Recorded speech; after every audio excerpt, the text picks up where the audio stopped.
따라서 하겠습니다. 그리스도의 일꾼. 네, 일반적으로 접근 안 했으면 좋겠어요. 상당히 오늘 깊은 얘기이기 때문에 또 오늘 우리 안에서 놀라운 회복과 결단과 또는 응답과 또는 감사하는 마음들이 우리 안에 일어나게 될 줄로 믿습니다. 그 앞에도 우리 청년 둘이 나왔는데 그 일반적인 청년들이 아니에요. 아마 하나님께서 귀하게 준비하시고 하나님께서 쓰실 귀한 청년들이다, 그런 마음을 주세요. 벌써 말이 다르잖아요. 왜냐하면 이게 앞에 나오면 요 정도 숫자 앞에서 말을 한다는 게 일단 무슨 말을 해야 될지를 잊어버려 나오면, 그리고 심장이 벌렁벌렁거려. 이게 막 그래. 이 두 친구들이 아주 여유가 있잖아요. 이게 하나님께서 리더십을 주었기 때문에, 하나님께서 귀하게 인도해 주실 청년들이기 때문에 하나님께서 자랄 때부터 이렇게 훈련시켜 주신다. 얘들이 앞에 나와서 이렇게 얘기하고 고개를 쳐박고 이렇게 있어도 하나님께서 굉장한 리더십을 이 아이들에게 주신다는 거죠. 할렐루야. 이거 아무나 이 앞에 와서 고개 쳐박는 게 쉬운 게 아니에요. 이게 하나님의 은혜 주셔야 이 쳐박을 수 있어요. 이게 그런데 이 앞에서도 졸 수 있다니까. 이게 대단한 거죠. 그래도 졸아도 여기서 조는데 하나님의 말씀이 들린다는 거죠. 자, 그런 면에서 우리가 좀 한번 살펴보면, 나는 그리스도의 누구인가? 자, 누구인가? 지금 결론 내리지 말고요. 나는 그리스도의 제자인가? 솔직하게 나는 예수님의 제자인가? 아니면 나는 예수님의 종인가? 어떠세요? 아니면 나는 예수님의 신부인가? 어떠세요? 다 어떤 상황에 따라서 해당될 수 있는 내용 아니겠어요? 어쩌면 다 포함될 수도 있고요. 또 어떤 사람에 의해서 나는 이런 모습으로 이렇게 살아가기를 소원하는 모습도 될 수 있고요. 그렇지만 어떤 내 삶에 대해서 책임이라고 하는 건 모든 분야에 다 있습니다. 그러나 놀라운 건 여기에서 내가 그리스도의 종이다, 그리스도의 일꾼이다라고 말할 때는 그에 합당한 무엇을 살아야 되느냐? 삶을 살아야 된다는 겁니다. 할렐루야.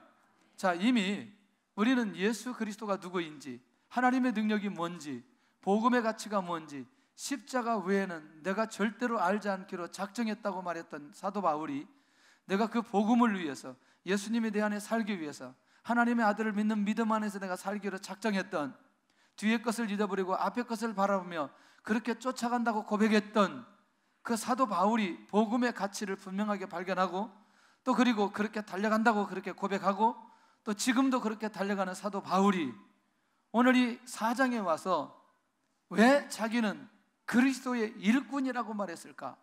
그리고 그 그리스도의 일꾼이라고 말하면서 왜 자기 얘기를 할 수밖에 없었는지, 그리고 자기의 중심과 자기가 고난을 당한 것과, 그리고 고린도 교회 지금 성도들의 상태가 어떤 상태인지를 왜 사도 바울이 오늘 4장에 와서 이것을 열고 얘기할 수밖에 없는지, 그런 면에서 첫째는 일꾼의 사명과 결과는 굉장히 중요한 의미라는 거죠. 나는 누구의 일꾼이다. 사도 바울이 먼저 얘기합니다. 자기 자신의 정체성이 뭐냐면, 사도 바울은 나는 그리스도의 일꾼이라고 말합니다. 4장 1절입니다. 4장 1절 성경을 보고 같이 하도록 하겠습니다. 시작.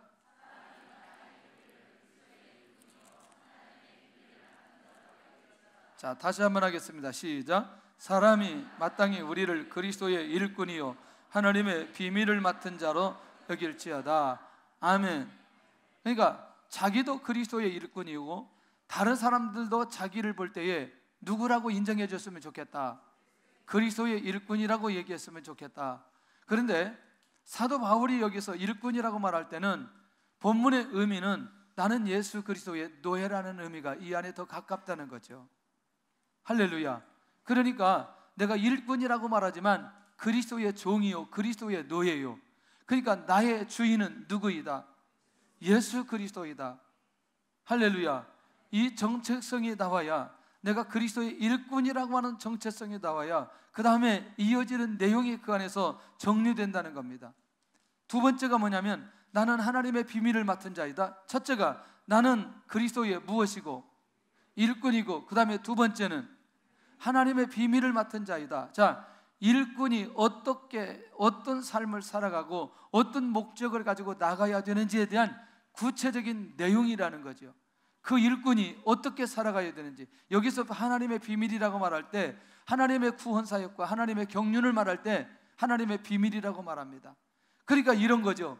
내가 일꾼으로 살아가는데 내 삶의 목적과 방향은 하나님의 구원 사역과 하나님의 경륜을 위해서 내가 그렇게 살아간다, 내가 그렇게 부르심을 받았다, 내가 그런 일꾼이다, 그런 고백이라는 거죠.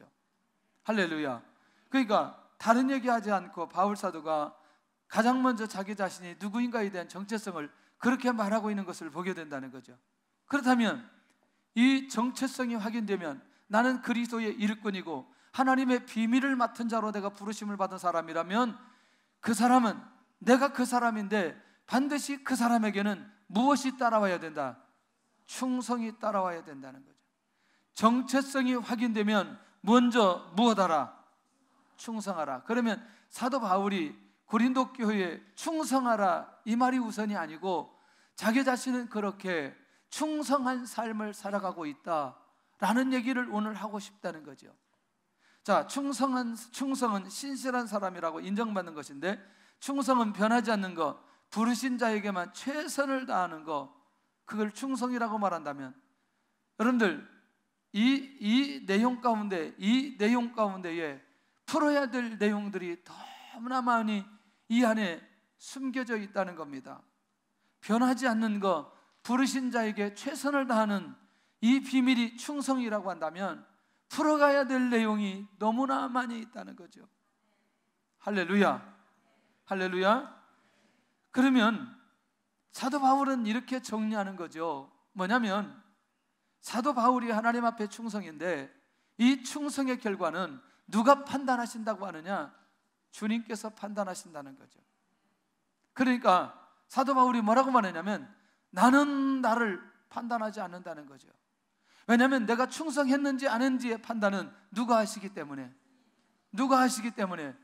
주님이 하시기 때문에, 그만큼 충성에 대해서 지금까지 사도 바울이 흔들림 없이 달려왔다는 고백 중에 한 고백이라는 거죠. 그 다음에 더 중요한 건 주께서 오시기 전까지 아무도 판단하지 마라. 왜? 주께서 어둠에 감추인 것을 드러낼 것이다. 이 말은 뭐냐면 그가 충성하는 일에 아무도 알지 못했던 그것들을 누가 드러내게 할 거다. 주님께서 드러나게 해주실 것이다. 할렐루야. 할렐루야. 우리 충성할 때, 아무도 모르게 일할 때 누가 좀 봐줬으면 좋겠다 마음이 있어요, 없어요? 있어요, 없어요? 있어요. 제발 좀 누가 좀 봐줬으면 좋겠는데 중요한 건 한 사람도 안 본다는 거예요. 그런데 누구는 보고 계신다? 주님은 보고 계신다는 거예요. 우리의 마음을 누가 보고 계신다? 주님이 보고 계신다. 할렐루야. 얼마나 중요한지. 그러니까 판단하면 된다, 안 된다?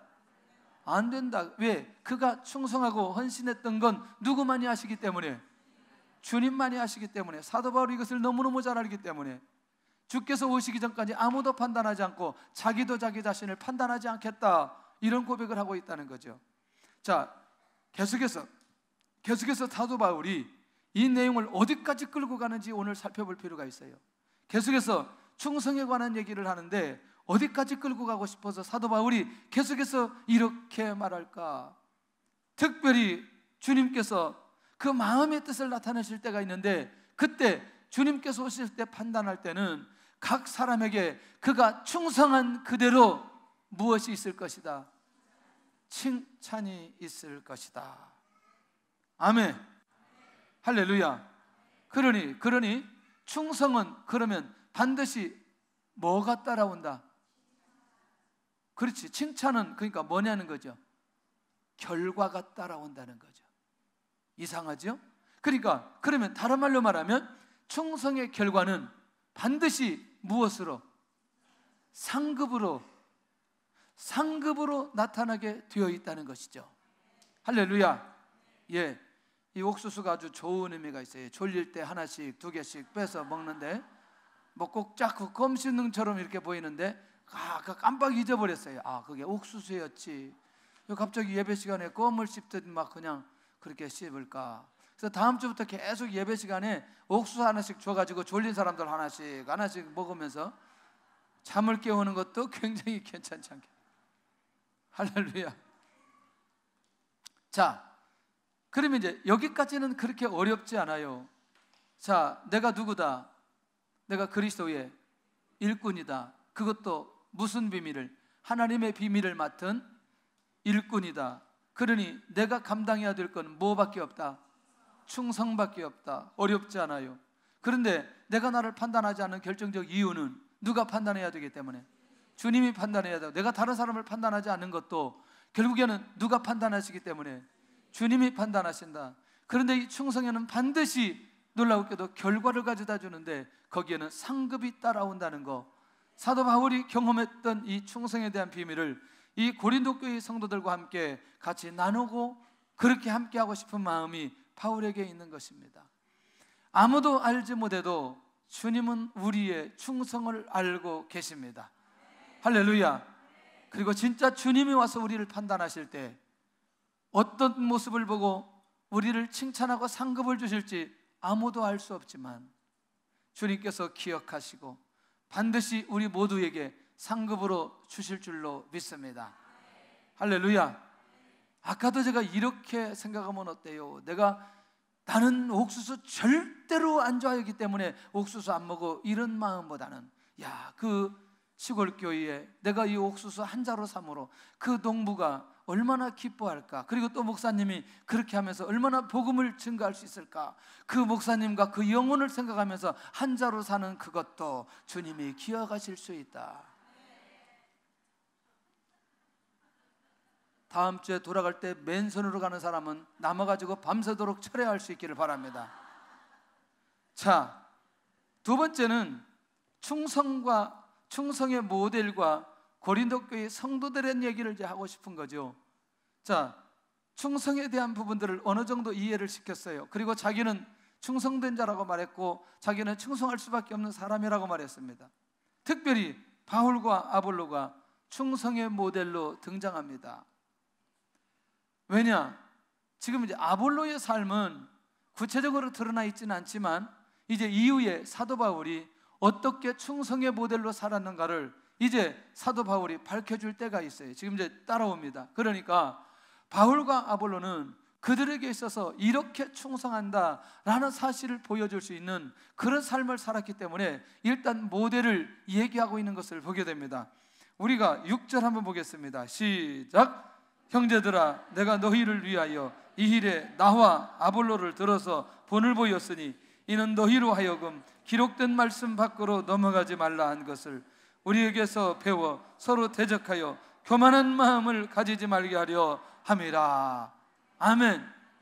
이미 이런 충성된 모습을 누가 보여주었다고요? 바울과 아볼로가 보여주었다. 할렐루야. 멋있잖아요.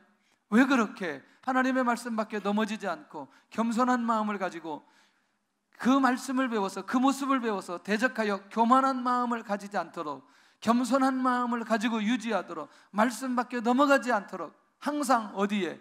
말씀 안에서 겸손한 삶을 살 수 있도록 바울과 아볼로를 충성의 모델로 그들에게 보여주었다는 겁니다. 할렐루야. 할렐루야. 예, 우리도 어떤 사람을 만날 때마다 그 사람의 인격에 의해서 우리의 삶이 변화될 수도 있습니다. 예, 우리가 깨달을 수도 있습니다. 우리가 도전받을 수 있습니다. 그렇게 살아는 안 된다는 생각을 가질 수 있습니다. 할렐루야. 보통 중요한 게 아니죠. 보통 중요한 게 아니죠. 자, 그러면 고린도 교회 성도들이 가지고 있는 현재의 것이 무엇이냐? 이제부터 조금 더 현실적으로 오도록 하겠습니다. 자, 복음의 가치를 발견하기 위해 복음 안에서 자기의 삶을 고백해 놓고 그리고 자기가 충성스러움 사는데 지금 이 편지를 쓰는 편지의 대상이 누구냐? 고린도 교회 성도였어요. 그런데 이 고린도 교회 성도들의 지금의 상황을 보니까 이미 배부르며 이미 풍성하며 이들이 풍요 속에 살고 있다는 것이죠. 할렐루야. 이 말을 잘 직역하면 굉장히 놀라운 비밀이 있어요. 4장 8절을 일단 보고 가겠습니다. 4장 8절 시작. 너희가 이미 배부르며 이미 풍성하며 우리 없이도 왕이 되었도다. 우리가 너희와 함께 왕노릇하기 위하여 참으로 너희가 왕이 되기를 원하노라. 자, 이 말의 의미를 잘 살펴봐야 돼요. 이미 배부르며 이미 풍성하며 이미 풍요 속에 있다. 사실은 고린도 교회 안에는 이 어떤 행동들이 많이 있느냐, 원문에 그대로 정리를 해본다면 오만불송한 행동들이 고린도 교회 안에서 많이 일어났다는 얘기죠. 그리스도 안에서 일꾼이라는 정체성을 발견하고 충성스럽게 헌신하는 모습보다는 결국 그 안에서 누가 크냐 작냐, 분파별로 팔을 나누고 이런 하나 되지 못하는 모습들이 고린도 교회 안에 일어났던 상황이라는 거죠.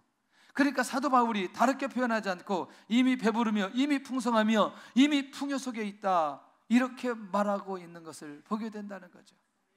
무엇과는 관계없이, 충성과는 관계없이 살아가는 이들의 모습을 제대로 확인하게 되었다는 거죠. 그러니까 여기 고린도 교회는 지도자 없이도 뭐가 되어버렸다? 왕이 되어버렸다. 영적으로 교만해 스스로 만족하는 상태가 되어버리고 말았다는 것이죠. 결국 이제 오늘 이 고린도 교회의 이 모습과 이후에 사도 바울이 내가 충성하면서 하나님 앞에 고백하며 그렇게 살았던 모습이 무엇인가를 이제 우리는 구분하면서 이것을 쫓아가야 될 필요가 있다는 것이죠. 할렐루야. 결국 우리가 누구에게 집중하다 보면, 누구에게 집중하면, 주님에게 집중하면 내가 누구인가 밝혀지고 내가 누구인가 정체성이 밝혀지면 우리가 누구를 의식하면서, 주님을 의식하면서 살게 되어지더라는 거죠. 할렐루야. 그러니까 1절이 굉장히 중요하다니까요. 다시 1절로 가서 보고 8절로 가야 됩니다. 시작. 사람이 마땅히 우리를 그리스도의 일꾼이요 하나님의 비밀을 맡은 자로 여길지어다. 아멘. 우리가 모두 다 누구의 일꾼이다? 그리스도의 일꾼이다. 그리고 하나님의 비밀을 맡은 어떤 사람이다? 충성된 사람이다. 할렐루야. 그렇다면 이 부분이 우리 안에 떠나가지 않는다면 결국 영적 교만으로 스스로 만족하는 상태에는 절대로 들어가지 않는다. 들어가지 않는다. 그러니 이 고린도 교회 성도들이 가지고 있는 지도자 없이도 왕이 되어버렸던 이 상황을 놓치지 않기를 바랍니다. 너희가 왕이 되기를 원하노라. 이게 잘 조사해 봤더니 허황된 종말론적 신앙으로 지금 그거 가지고 고린도 교회에 왕노릇하는 사람들이 있어요. 할렐루야. 이거 뭐죠? 이걸 가리켜서 뭐라고 말하면 교리라고 하는 거죠. 조금 더 교리, 아니면 완전히 종말론적인 신앙, 믿음, 이거 가지고 이것이 무엇이다? 제일이다. 이것이 뭐다? 제일이다. 할렐루야. 누가 저한테 오늘 밤에 하나님께서 나를 부르신다면 오늘 뭐 할 거냐고 나한테 물어본다면 예수님 믿고 구원받으라 이 말하겠다는 거죠. 무슨 말이냐면 지금 시대적으로 주님이 오실 날이 가까워진 건 사실이지만 모든 것들을 다 내려놓고 주님만 기다려서는 안 된다는 얘기죠. 할렐루야. 그러면 주님 오시기까지 구원받아야 될 영혼들이 구원받도록 우리가 깨어 있어야 될 필요 있지 않겠냐는 거죠. 할렐루야. 그러니까 그런 얘기들이 아무리 있다 할지라도 우리가 흔들려서는 된다 안 된다? 안 된다. 그게 몇 년도였어요? 그때 우리 여기 뭐 온다고 그랬잖아요. 예수님 온다고 막 그래가지고 그 뭐라 그래? 그게 뭐를? 다미성교회. 응, 다미성. 어디 너희들이 그런 걸 다 아냐? 이야, 대단하네. 몇 년도예요? 기억나요? 응? 92년도? 92년도에 10월 28일? 난 직접 통화를 했다니까. 통화를 어떤 분하고 통화했냐면 옆에 있는 교회에 목사님이랑 사모님이 막 그게 완전히 빠져가지고 그래서 내가 정신 차리라 그랬어요. 그때는 우리가 개척한 지 얼마 안 돼 30대 초반에 제가 전화해가지고 정신 차려라, 예수님 그렇게 오시지 않는다. 깨어라, 깨어 있어. 제발 좀 깨어 있으세요. 안 들어 제 말을. 나중에 이사 갔어요. 이사 갔어요.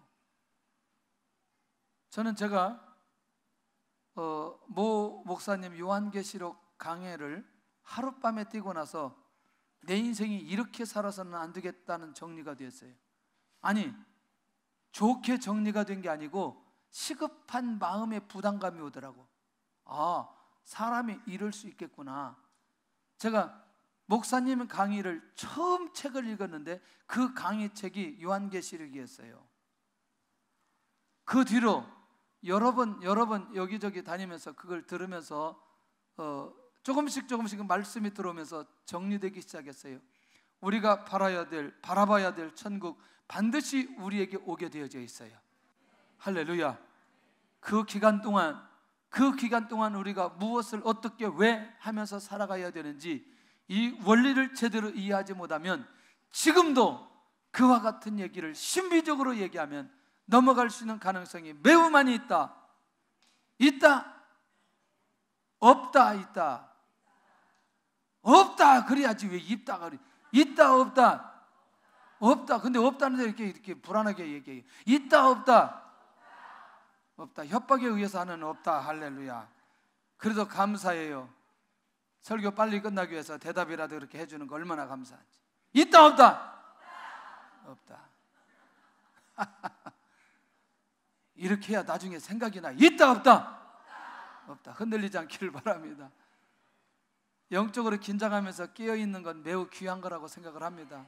네, 기도하면서 예배드리면서 그리고 그날을 바라보면서, 그러나 중요한 건 그것 가지고 내가 왕이 되어서는 안 된다는 거예요. 아멘. 그것 가지고 무슨 노릇하면 안 된다? 왕 노릇하면 안 된다. 할렐루야. 제일 중요한 건, 여러분들 죄송하지만 성경 전체를 보고 성경 전체 안에 하나님의 뜻과 비밀을 발견하고 살아가는 게 매우 중요합니다. 할렐루야. 계시의 완성은 창세기에서 계시록까지 완전하게 전체적인 것들을 보면서 우리가 하나님의 뜻이다, 하나님의 결론이다, 이렇게 말할 수 있어야 된다는 거죠. 성경 한 군데를 가져다 놓고 그걸 집중적으로 얘기하면서 마치 그것만 알고 있는 것처럼 얘기해서는 안 된다는 거죠. 할렐루야. 죄송합니다. 마음이 어디에 있어요? 마음이 어디에 있어요?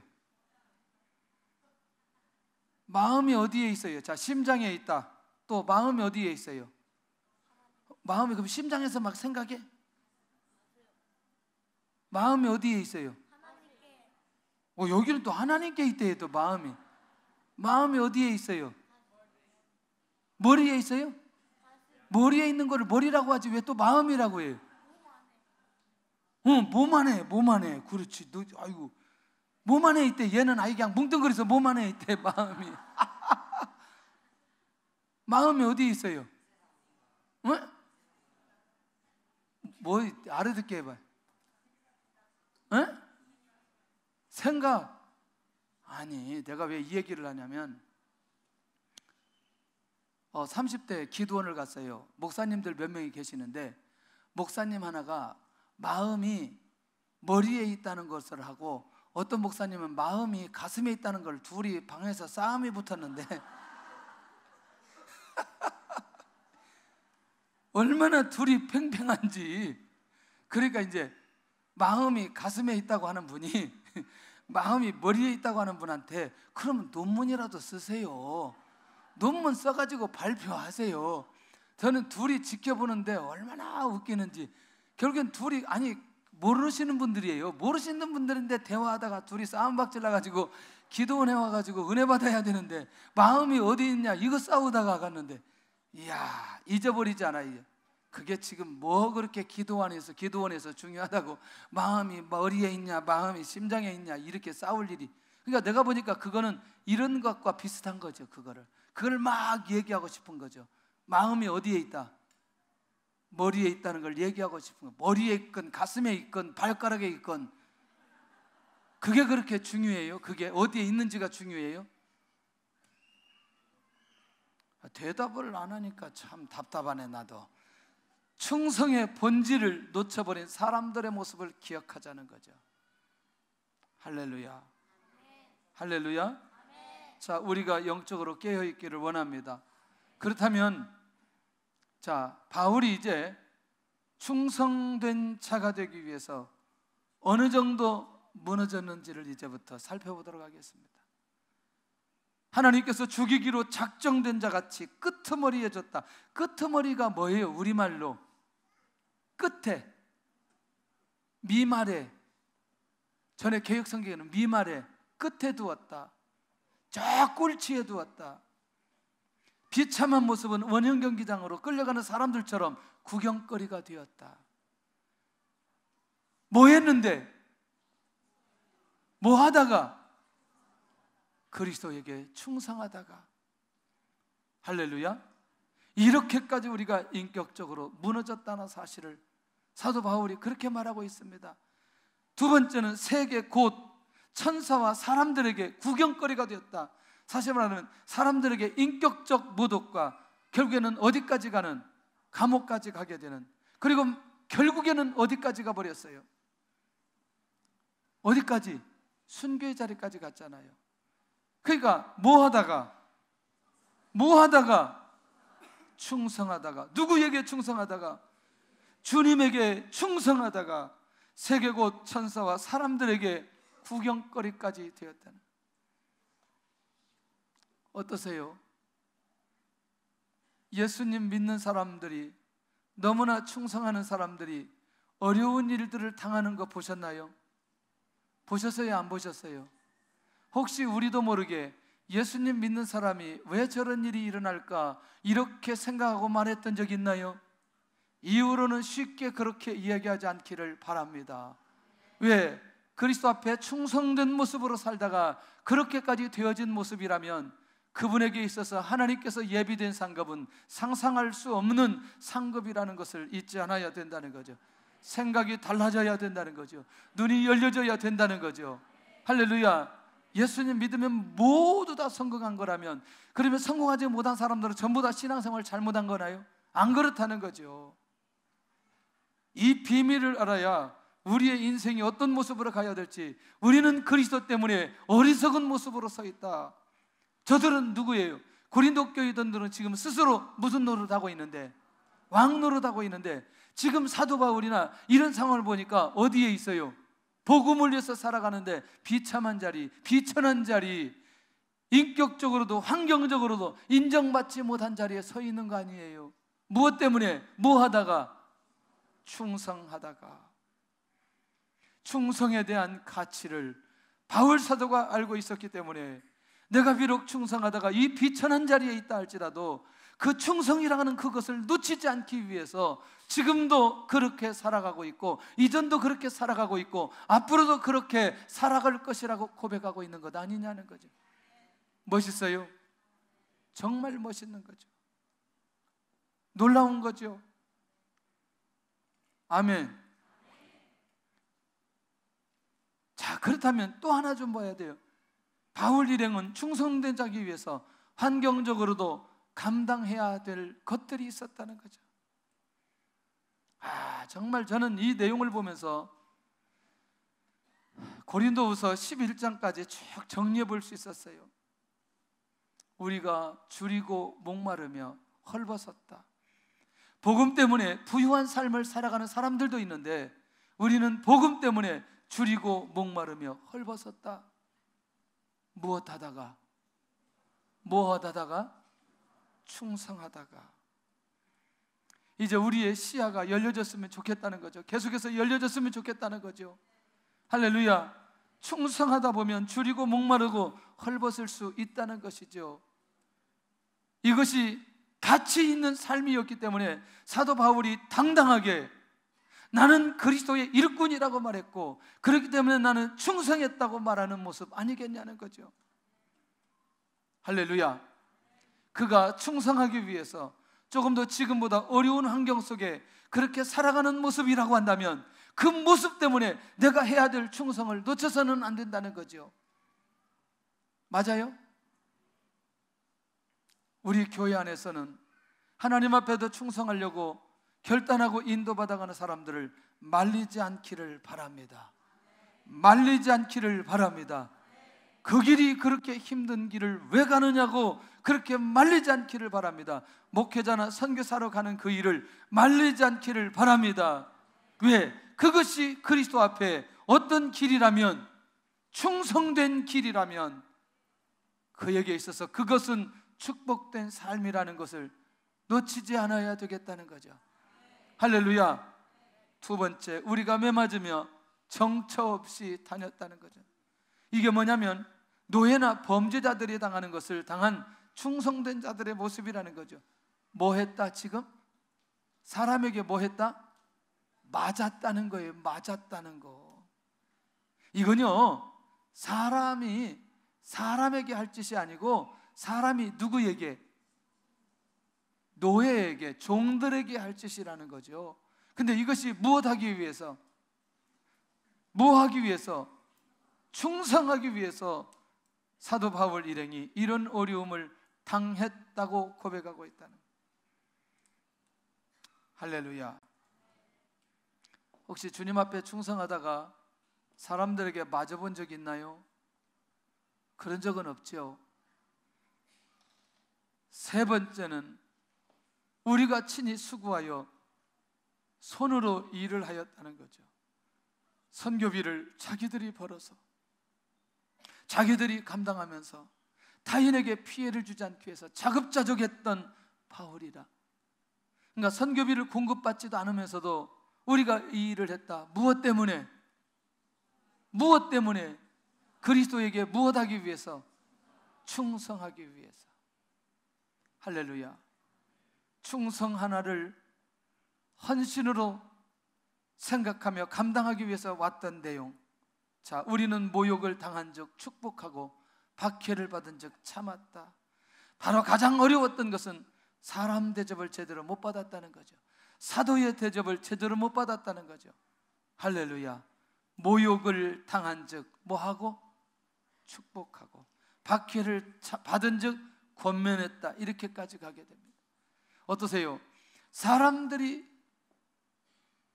도저히 감당할 수 없는 그것들을 계속해서 누가 지금 감당했다? 누가 감당했다? 바울이. 뭐 하기 위해서? 충성하기 위해서. 우리의 생각이 조금 더 넓어질 수 있기를 바랍니다. 할렐루야. 오늘도 이 바울의 충성을 바라보며 고린도 교회를 바라보면서 우리가 어떻게 정리하며 가야 될 필요가 있는지, 우리는 비방을 받은지 권면 축복하였다. 친절한 말과 선한 기원과 기도로 보답하였던 사도 바울의 모습. 자, 지금부터 우리는 고린도후서 11장을 보겠습니다. 11장을 보는데 그냥 보지 말고 여러분들 여기에서 활자가 튀어나오도록 봐야 됩니다. 고린도후서 11장입니다. 자, 이제 그가 어떤 모습으로 어떤 상황까지 이르렀는지 23절부터 28절까지 보는데 또박또박 보도록 하겠습니다. 23절부터 시작. 그들이 그리스도의 일꾼이냐 정신없는 말을 하거니와 나도 더욱 그러하도다. 내가 수고를 넘치도록 하고 옥에 갇히기도 더 많이 하고 매도 수없이 맞고 여러 번 죽을 뻔하였으니 유대인들에게 40에서 하나 감한매를 5번 맞았으며 3번 태창으로 맞고 1번 돌로 맞고 3번 파선하고 일주야를 깊은 바다에서 지냈으며 여러 번 여행하면서 강의 위험과 강도의 위험과 동족의 위험과 이방인의 위험과 시내의 위험과 광야의 위험과 바다의 위험과 거짓 형제 중에 위험을 당하고 또 수고하며 애쓰고 여러 번 자지 못하고 줄이며 목마르고 여러 번 굶고 춥고 헐벗었노라. 이 외에 일은 고사하고 아직도 날마다 내 속에 눌리는 일이 있으니 곧 모든 교회를 위하여 염려하는 것이라. 아멘. 그런데요, 더 충격적인 건 30절의 이 고백이 더 충격적이었습니다. 시작. 내가 부득불 자랑할진대 내가 약한 것을 자랑하리라. 아멘. 그러면 이 모든 말씀은 사도 바울이 어떤 삶을 살기 위해서, 충성된 삶을 살기 위해서 이런 것들을 경험했다고 사도 바울이 그렇게 고백하고 있다는 것입니다. 할렐루야.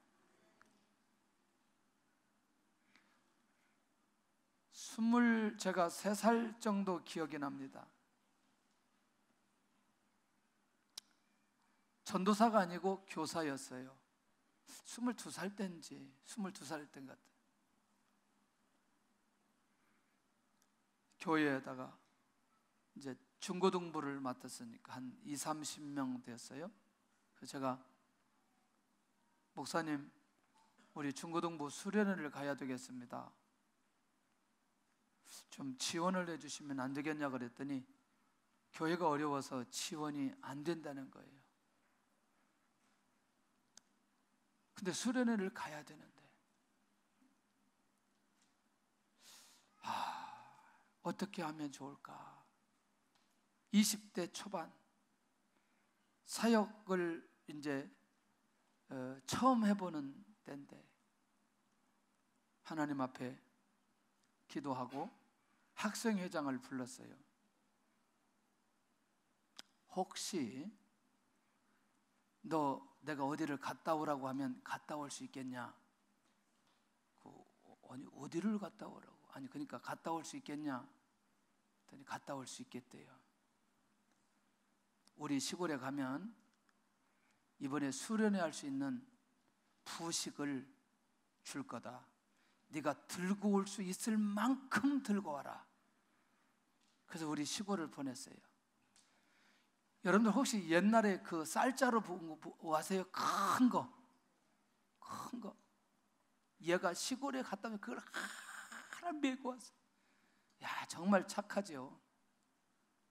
돈이 없으니까 수량관을 못 빌리고 불광동에 냇가에다가 천막을 쳤어요.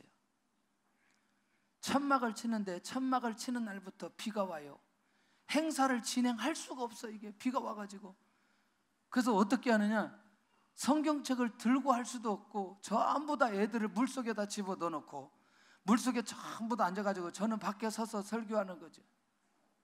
한번 생각해 보세요. 비는 소낙비가 내려오고 지금 물은 계속 흘러가고 거기 서가지고 계속 프로그램은 진행하고.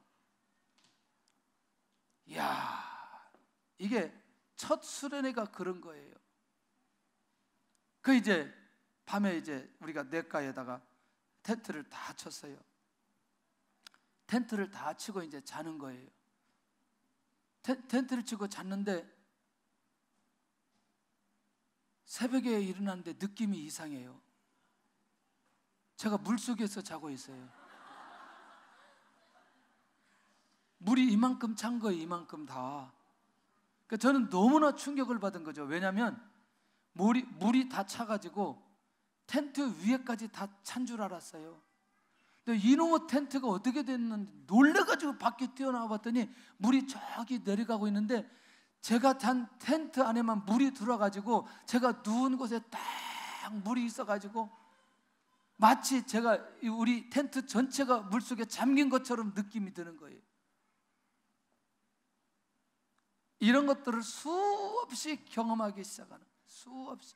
수련회 갈 때마다 나중에 또 다른 교회 가서 수련회 가면 집사님들한테 우리 찬조 좀 해주세요. 야, 정말 제가 이렇게 수도 없이, 그래서 한 번도 건물을 얻어서 가본 적이 없어요. 왜냐면 비용이 안 되니까. 저는 그래서 이 야영 전문가예요, 제가. 그래서 아무데나 경기도 일대 여러분들 얘기해 보세요. 내가 안 가본 데 없어요. 가평부터 시작해가지고 다 가지고 천막이 없으니까 이제 천막을 또 빌려가지고 또 갖다 치는 거죠. 중요한 건 천막 칠 일이 아니라는 걸 내가 알았어요. 왜냐하면 부식을 갖다 과일을 사다 놓으면 하룻밤 지나면 싹 없어져 버리는 거예요. 다시 사다 놓으면 또 없어지는 거예요. 이게 도대체. 왜냐하면 천막은 창고 관리가 안 된다는 사실을 내가 몰랐던 거죠. 왜냐하면 그대로 당하는 거죠. 제가 중고등부 때 수련회 가가지고 그때 당시 남현 땅을 창고 저 천막에다 넣는 걸 제가 얼마나 갖다 내먹었는지 거의 한 박스를 갖다 먹은 거죠. 그래서 내가 그대로 사역할 때 그대로 당하는 거죠. 이놈들이 밤만 되면 다 갖다 먹어버리고, 경비를 절감하기 위해서 지금 천막을 쳤는데 밤마다 이 도둑놈들이 와가지고 다 가지고, 이게 심증은 있지만 물증이 없어. 이게 잡을 수가 없어 이거는. 와, 그래도 또 수련회는 가야 되기 때문에 또다시 천막을 또 치고 또 가는 거예요. 더 충격적인 건 남자 학생들, 여학생들 숙소하고 여자 학생들 숙소하고 숙소를 나눠놨어요. 왜냐하면 이때 이 아이들은 거의 고등학생들이었어요. 그래서 제가 나누었어요. 그리고 저는 여자들 방 입구에 텐트를 딱 치고, 이제 제가 입구에, 마당이 입구면 여기 마당 여기를 지나가야 이제 가는 거예요. 밖으로 나가야 돼요. 여기는 여자들 숙소고 거기서 딱 잠을 자고 나서 이 소리가 너무나 조용히, 봤더니 여자들이 한 명도 없어요. 더 충격적인 거지 이게. 이놈들이 지금 이놈들이 어디 갔나? 이거 이제 사역이 이대로 끝나는 거 아니냐? 오만 생각이 드는 거죠. 그런데 이 숙소에서 남자 숙소까지 가려면 논길을 가야 돼요. 논길을 가야 되는 거예요. 그런데 딱 스치는 게 뭐냐면 남자 숙소에 갔다 딱 그러는 거예요. 그래서 그 논길을 막 열심히 달려갔더니 여자애들이 전부 다 손에 매직을 들고 남자 얼굴들 가서 그림을 그리고 있는데, 옷을 벗겨가지고 막 그림을 그리고 막 얼굴을 그림을 그리고 난리가 났어요. 가가지고 보자마자 그냥 팍 차고 막 그러더니 이제 얘들이 놀래가지고 이제 다시 다 집합, 여자들 다 집합.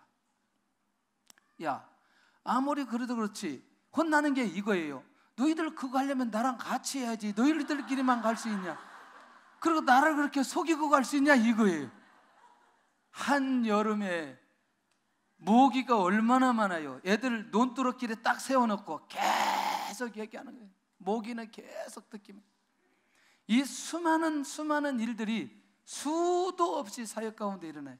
그것도 지나고 나서 보니까 이런 것들이 추억이에요. 그때는 쉽지 않은 사역들이었는데 이것들이 계속해서 축적되다 보니까 그렇지, 아이들의 세계를 이해하게 되어지고 하나님의 사역을 하면서 그렇게 하나님께서 은혜를 베풀어 주시기 시작하고, 물론 이제 은혜 내려주신 것들은 또 다른 쪽에 굉장히 많이 있습니다. 어렵다고 생각하는 그것들, 쉽지 않았다고 생각하는 그것들, 더 충격적인 건 뭔 줄 아세요?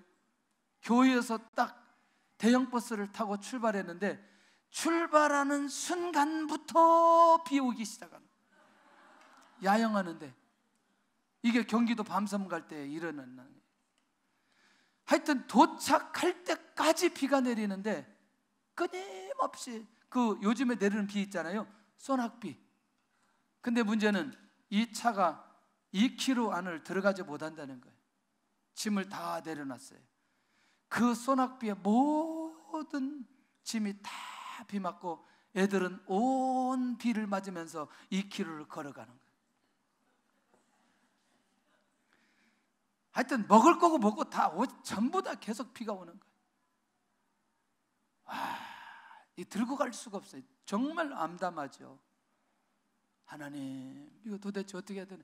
교사가 어디 있어요? 혼자 다 해야 되는데. 그리고 그 집사님들 몇 분 따라오고, 밥 해주는 집사님들 몇 분 따라오고, 나머지는 제가 혼자 다 하는 건데 다 가라고 해놓고 동네에 뛰어들어가서 경운기 있는 집에 가가지고 제가 경운기를 막 살리고 있어요. 그랬더니 경운기 주인이 와가지고 왜 그러냐고 그랬더니 우리 내가 좀 이거 돈 주고 좀 빌리면 안 되겠냐고, 저기 우리 좀 짐을 좀 이렇게 옮겨야 되겠는데 그러시냐고. 그러더니 시골 아저씨가 정말, 이야, 하나님의 은혜죠. 그래서 제가 막 시동을 걸어가지고 경운기 운전은 또 중학교 2학년 때부터 제가 했잖아요. 이야, 경운기 운전 여러분들 차 운전보다 어려운데 또 맛이 재미있어요. 경운기에다 다 싣고 이제 쫙 가니까 거의 도착할 때, 애들 도착할 때 되고 제가 도착할 때 거기 다 이제 도착이 되어서, 그때 비가 좀 그치고 오후에 텐트 다 치고 그때부터 비가 안 오기 시작하는 거예요. 그리고 그 다음 주는 월요일부터 끊임없이 비가 오기 시작하는 거예요. 또 여기도 제 전략이 하나 있잖아요. 왜냐하면 밤에 아이들이 못 돌아다니게 하는 첫 번째 비결, 낮에 체력을 빼야 된다. 그래서 전부 다 물속에 집어넣어놓고 수구를 하기 시작하는 거예요. 여자고 남자고 한값이 계속. 여러분들 수구를 요 정도 가야 이게 걸어다니죠. 요 정도 가면 걸어다니도 못해. 막 허부적대다. 그거를 1시간 정도 하고 나오면 전부 다 피곤해가지고 다 저녁에 너무너무 잠을 잘 자요. 이게 다 노하우가 있어요. 자, 사역할 때 이보다 더 극단적 상황도 굉장히 많이 있죠. 그렇다고 해서 충성해야 될 자가 충성하지 않으면 되겠냐는 거죠. 할렐루야. 그보단 더한 어려움이 와도 그것이 내가 주님 앞에 충성하는 길이라면 가야 되지 않겠어요? 누구처럼? 사도 바울처럼. 우리가 지금까지 세상의 더러운 것과 만물의 찌꺼기같이 되었다. 가장 비천하고 초라한 사람으로서 충성스러운 종이 되었다. 사람들이 볼 때는 너무너무 비천하고 초라한데 주님 앞에서는 그 사람이 어떤 사람이었다? 충성스러운 사람이었다. 아멘. 그래서 그런지 수련회 갔다 오면 아이들이 완전히 변해 있는 거예요. 완전히 변해 있는 거예요. 완전히 변해 있는 거예요. 완전히. 기도하지 않으면 우리 중고등부를 못 다닐 정도로 되어 있는 거예요. 그냥 매일 밤에 기도시키니까. 그래도 말 안 들으면 뭐 한 줄 아세요? 장례식에 모의 장례식.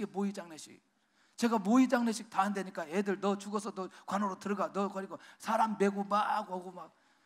하룻밤 하고 나면 애들이 정신이 바짝 나가지고 장례식 하고 나면 정신이 들어가지고 얘들 이렇게 살면 안 되겠다. 제가 기도회를 하면요, 그 야영인데 온 야영 온 사람들 잠을 못 자게 계속 기도회를 하니까 그 사람들이 결정을 잘못했지 왜 거기로 야영 와가지고. 충성으로 가는 지름길을 우리에게 보여준 사도 바울. 자, 마지막입니다. 고린도 교회를 사랑하면서 축복하고 싶은 사도 바울.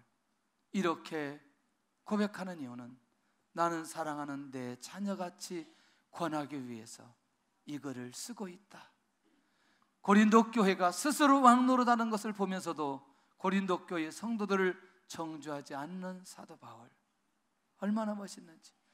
예수 안에서 내가 너희를 낳았기 때문에 권면한다. 지금 나는 영적 아비의 마음으로 나의 충성할 때 왔던 어려움들을 내가 나누면서 결국 진짜 충성이 무엇인가를 사도 바울이 그들에게 가르쳐주고 있습니다. 그러면서 결론이 고린도 교회 성도들아 나를 본받는 자들이 되어라. 고린도 교회 성도가 본받고 일어서야 될 부분은 그리스도에게 충성하는 증인이 되도록 하기 위한 겁니다. 결론입니다. 나는 그리스도의 누구인가? 나는 그리스도 앞에 어떻게 해야 하는가? 나는 주님에게 충성하고 있는가? 이 산지를 내게 주소서 하고 오늘 우리 말씀을 기억하면서 함께 하나님의 인도 받아갔으면 좋겠습니다. 오늘 이 밤에 다 잊어버려도 주님 앞에 충성이라는 단어 하나만 기억하고 인도받는 시간이 되면 좋겠습니다.